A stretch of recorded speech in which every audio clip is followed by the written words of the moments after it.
Woman hatches a genius scheme to get her husband to stay home more often. Before we begin, make sure to smash that like button, subscribe to our channel, and click the notification bell for more amazing videos. In a perfect world, most people would spend all their time hanging out with loved ones.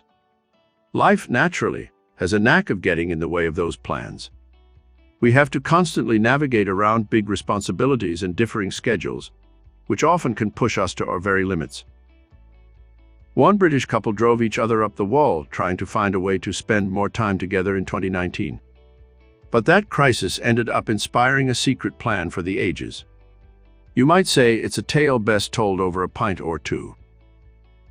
For Jane Tapper, her husband Paul was her entire world. She wanted nothing more than to maximize their quality time together. But one nasty habit was driving them apart. Jane was fed up. Paul had a good job as an engineer, standing out as one of the most accomplished blokes in southern England.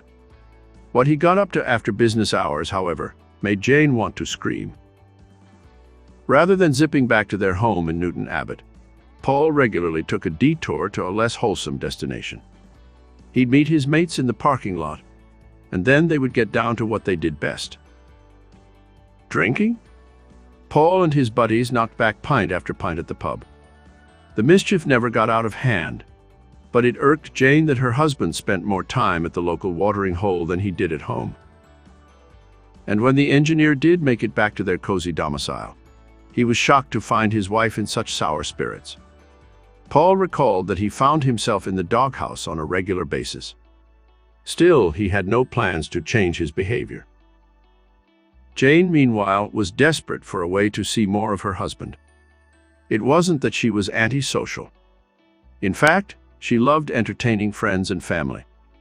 The beleaguered wife wondered if she could pull Paul back home.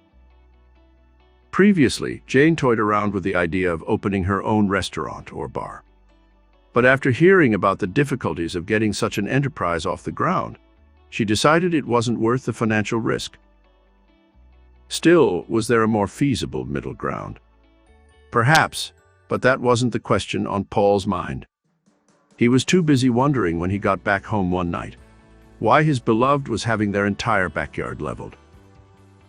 But Jane wouldn't spoil the big surprise.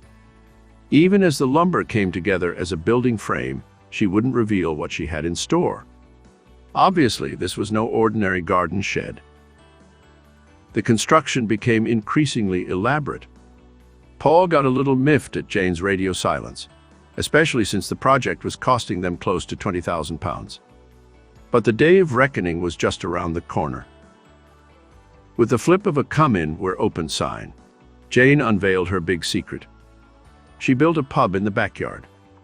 Paul barely knew what to say at first, but he knew one thing: he wanted to go in.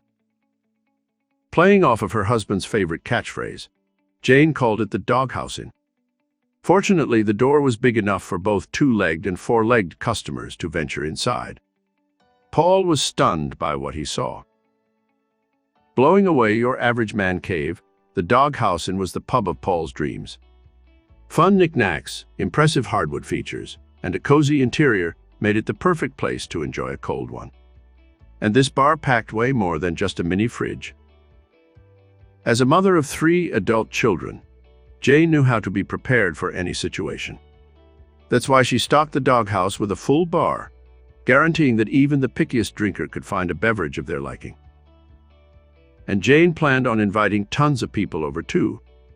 Though she wanted her hubby to spend more time at home, she looked forward to chewing the fat with their favorite neighbors and drinking buddies.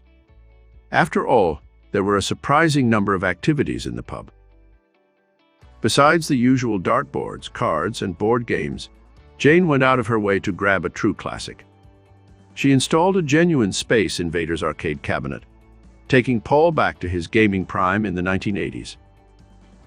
While the Doghouse cost a pretty penny, Jane was savvy when it came to certain purchases. Instead of commissioning new seating, she bought a couple pews from a shuttered church for next to nothing. Plus, she predicted the whole venture would save them money. Paul fell into a rut of going out and blowing tons of dough at the bars every night, but now the Doghouse could be his primary haunt.